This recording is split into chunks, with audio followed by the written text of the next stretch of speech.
Welcome back, everybody. It's your time to EdUp on the EdUp Experience podcast, where we make education your business. This is Elvin Freitas, co-founder of the EdUp Experience podcast, and I'm here recording live from the World Innovation Summit for Education, otherwise known as WISE 2023 in Doha, Qatar.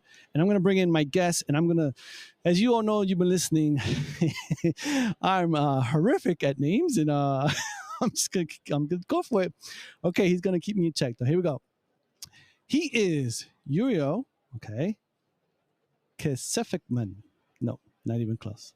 That was pretty close. Go for it. How do you say it? Uriel Kejsefman. Kejsefman. Oh, man. Okay. He is a senior product manager at a little company you may have heard of called Duolingo. How you doing? I'm very well. Thank you for having me. Cool. Thanks for being here. All right. So let's get right into it. There may be some people that don't know what Duolingo is. Not many, but some. If they are listening right now, explain it to them. What is it? Well, Duolingo is the largest language learning platform in the world. Yes. And the most downloaded education app in the world. Wow. But primarily is our attempt to expand education, quality education, and make it universally available. That is our mission.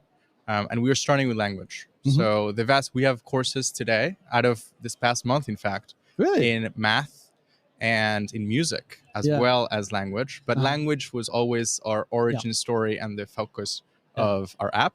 Yeah. And we teach dozens of languages from all sorts of languages too. Yeah. And we have done that somewhat well to the point that around, I guess, 27 million people or so every day. Just a few people. Just a few folks join us every day and learn for all sorts of reasons, because like many probably of your listeners, they want to travel somewhere new, or they are in love with the girl across the hall who speaks something else. That's a good one. I like that. Or they want, like it was my story, like want to access education in a different country, a job opportunity. Refugees who have landed in a country where they have to learn something novel. That's an interesting example, which I really want to kind of touch on a little bit. Can you talk a little bit more about that? Because I don't think that gets played out in the media, and most people don't even think about that. Like, I like we that think about that. Yeah, can we talk about that? Yeah, a bit for more? sure. We know that, as I said, we care a lot about making education and language in particular universally accessible. And we know that one of the key case studies that often gets underplayed and underinvested in is refugees, who obviously don't have often the resources to pay for something particularly expensive. And yet there's some of the people who most desperately need a free product that is high quality. Mm-hmm. So Duolingo has always cared a lot about working with and investing in languages that matter for refugees. This is how, for example, you will find that in our list of courses, there's some unusual courses like Arabic to Swedish that I don't think would be your first guess of one of the courses that Duolingo produces. And is a reflection of our attempt to obviously support the vast number of refugees and other learners of Arabic who happen to live or be interested in living in Sweden. Duolingo also has had for many years partnerships with UN refugee committees, and they provide all sorts of like access to certain like resources that we can provide like from Duolingo and else. What's else? So I think we do a bunch of fellowships. One of the other products that we offer at Duolingo beyond the core app is something called a Duolingo English test. Again, going back to our mission of expanding education, one of the gaps we identified early on was the fact that for someone like me coming from a developing country wanting to study in the United States, you have to pass through all of these exams, many of which are rather expensive. So true. There's one in particular that obviously is normally required for actually American universities, is an exam that is you have to live close to a city that usually is a major city where that test is offered. You have to have the resources to go there. You have to have the resources to take the exam that is, over $100. And we thought there was an opportunity to, with AI, the topic of this big conference, make that more accessible. And so we created the Duolingo English test, which is a vastly cheaper version of an English exam that is widely accepted across both United Kingdom, United States, Australian universities, and that can be offered also remotely. So you don't actually have to live in a center in a particular city. You can take it from your living room whenever you think you're ready. And that mix of convenience and lower price has made it especially appealing to people often in developing countries with less resources who still dream of going to a foreign university. So this back to the refugees, a lot of those happen to refugees. And I think we offer this test that is cheap, but still not free, for free to refugees in many countries. Wow. Okay. That's fantastic. Talk to me about how does Duolingo work with higher education? I mean, you kind of mentioned it a little bit, but what other ways are you working specifically with higher education? So we tend to primarily, we're what we call B2C business, meaning we primarily go directly to the consumer. And so while we have vast amounts of users who are university graduates, we often do less directly with the university. What we do know is many of these students are using Duolingo often in complement to their university studies. So they will be taking a course, but obviously we can be like a fun complement way to either keep a language that they used to learn and they want to kind of catch up before they start polishing. You also find that we have, for the Duolingo English test, we need to partner with universities to accept the test. Exactly. So most of our university engagement team works primarily by explaining to universities who have never heard of the Duolingo English test what the technology underneath is, what are the guardrails to, for example, make sure there's no cheating, because a lot of people are taking it from their rooms, so that and obviously demonstrate with data and with the experience we have had over years of creating this exam why this is a test that they should consider using for admissions. And that's been one of the key processes over the last years, that the Duolingo English test has become widely accepted across various universities and university systems, many of who have very strict regulations about issues like this. And over time, that has happened because more and more universities have dared to use this, like accepted, and then have seen this working, and they have told other universities. So a lot of our partnership with universities comes from the Duolingo English test, even though I would say the vast majority of the way in which we actually affect higher education is primarily by users who just every night after they go to bed, they're using this as a complement to their studies. Gotcha. I do want to touch upon what I want to call academic integrity. When they're taking that test, you say, basically, how do you ensure that they're not cheating? Are you using like AI to ensure how does that work? We very much do. When often we're asked the various ways Duolingo has always used AI, even before GPT. We are rapidly expanding its use with GPT, and I can talk a bit more about that with my team. But one of the many important ways we have always used, and we continue to expand the use of AI, is in making sure that people are not cheating. And there's all sorts of complicated ways that I cannot really explain the details of about how people look and for how long and what directions, and how we complement that technology with ways to tell the user, hey, you need to look back at the screen, or you need to do so various methods to make sure that they know that we know, and collectively just make sure that we can track anyone who's not being fully transparent in how they utilize the exam. And is absolutely a big part, and primarily all of that has to be driven by AI, because obviously we're not in the room. Yeah, gotcha. Okay, so let's talk about why we're here, right? Creative fluency, right? Human flourishing in the age of AI. So, what are you guys doing at Duolingo with AI now in your team? Okay, so I want to talk about Max. Ooh, okay. Max is our newest tier within Duolingo. Duolingo is a freemium model. We call it. The vast majority of our users use the product for free, Yep. over 90%. Some of them get a slightly more premium, comfortable experience we call Super. And we just created a new tier called Max that is trying to incorporate all the many ways in which AI and specifically GPT is allowing us to create a better learning experience in this new way. Yeah. And obviously, because GPT does have a monetary cost when it's used, we had to add it as for the moment, a premium subscription. So what that has led to was a mandate, which is how we started with our CEO and the rest of my team saying, how can we use this magical technology to help people learn faster, better? And we landed today on two main features that we have created with the use of GPT to improve the learning experience. The first one is called role play. It is a sort of, as the name suggests, a role play conversation that allows a user, like in the past, to pretend to have a conversation, but unlike in the past, to have a responsiveness that is realistic. Oh, that's cool. So when you say, what would you like to drink today? And I say, I would like some coffee with a croissant and maybe some salt.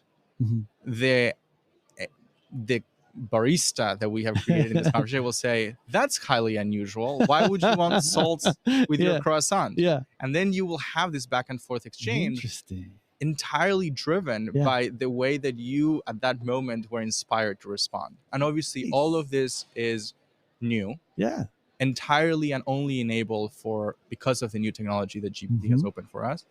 And third, really important, because the truth is, when you go to whatever country you're trying to learn the language of, you will find that the way people respond is not in the very rote way that we used to, and we were limited to teach you, but rather people will respond in quirky ways that now we can prepare you for with the use of GPT. So this is our first feature. Nice. And I think a lot of the future is Max. Yeah. So this is within Max. It's role play.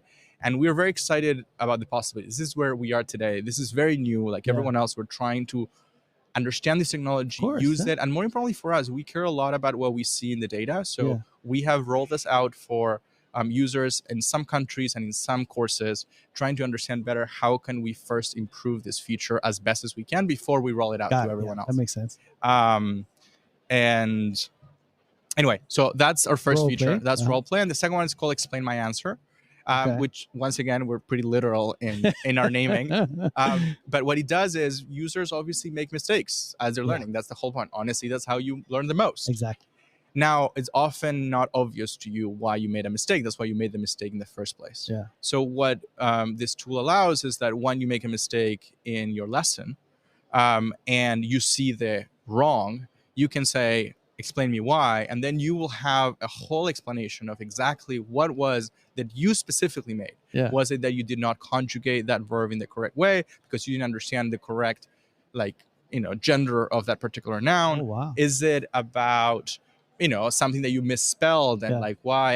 And often you make no mistake and we still have this ability to explain the answer, which what it does is say, hey, you said it in the informal way. If you want to try to say it in a more formal way, this is how you would say the same thing. Or, you answered limited. You say, just bring me coffee. And we can say, in Spanish, if you want to say in a more comprehensive way, you can say, thank you very much. Would you mind bringing me a coffee? And what else do you suggest as a compliment? And that is a more expansive way of responding what you had in the first place. That's something we can now encourage you and explain you how you could do that with this new feature. And all of this, once again, is only possible because we have an ability almost to be the closest we can imagine within technology to a tutor. And that is really the goal here. I think the hope is that what GPT and AI in general is allowing us is improve more and more on personalization and providing people in a completely async fashion. So whatever they are, whenever they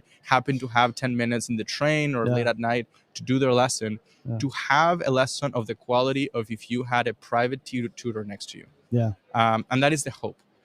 So for both of these features, we're working very intensely to improve them.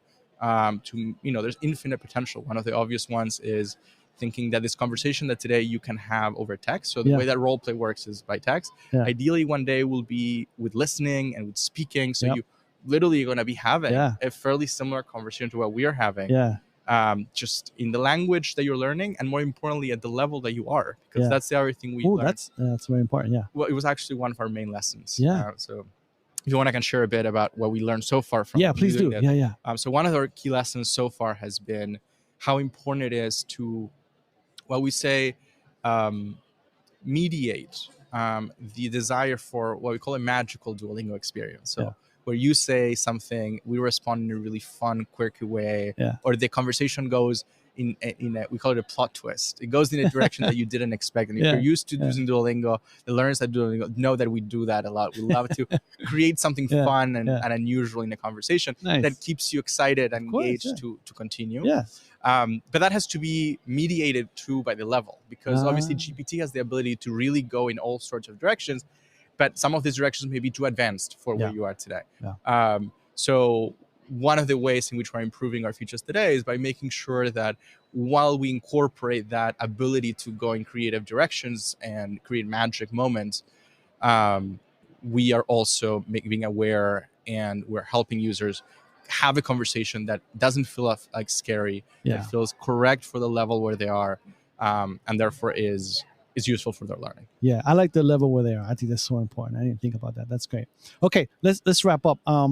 I want to ask you real quick though. Yes. When we get to that point where it's instantaneous translation, does Duolingo stop existing? I mean, I'm sure you guys are going to create that. I mean, how is that going to work? Well, look, I cannot say what's going to happen. I certainly will not pretend that I know what the Duolingo answer is, but I can tell you what I think based on conversation we have had with many people in our company, including our CEO, who has expressed some thoughts about this question. And I think there's two parts to it. First, yes, language learning in part is about being able to have immediately sort of a conversation. It's very different. To do this. We're in a conference right now. We put ourselves like this instant translation. And it's a very different experience than if you can understand yourself what you're saying. Yeah, that's a good point. And ultimately, language learning is about human communication and human connection. And I think there's a way in which we all know that there's something magical about understanding another person in their raw, true version, in their original native language. That I don't think will go away. Our desire to communicate in our original languages, I don't think will go away. As someone who speaks many languages, I certainly feel very strongly, maybe I'm outdated, that I will continue to learn languages no matter how sophisticated Google Translate gets. And I think that's going to continue to be true for the vast majority of people. Once again, if you want to impress that girl across the hall, I love that. If you have to put a headphone and it's just not going to work. It's not the same, man. It's not the same. Je t'aime sounds different than anything that in the robotic way, right? Yeah, that Siri can say. So I think that's the first part. And the second part is that it's been always true that there's tools to learn languages out there. We have had dictionaries and textbooks available for $20 in any bookstore. There has been Google Translate. There has been older versions of GPT. There has been all sorts of things out there. And that hasn't stopped Duolingo from growing at an astounding pace for over now 10 years. And I think the reason is because the challenge of language learning is not having access to content. It is about creating the habit of learning. I like and that a lot. The habit of learning. I like that. That's what we do. And when we think about what we're doing at Duolingo, and if you use the app, you will notice what we try extremely actively to do is to keep you excited. Gamification, right? That's what we. Gamification is one of those tools, I know. right? But we also have notifications that remind you to come back. We have a widget that people seem to find really exciting that like has all sorts of creative ways to keep you thinking about Duolingo, about your goals, reminding you that you yourself want to do this thing. So come do it. And then when you get to the app, it's fun. And it is simple. Often for the vast majority of users, it is free. So that ability to create an experience that makes people want to come back.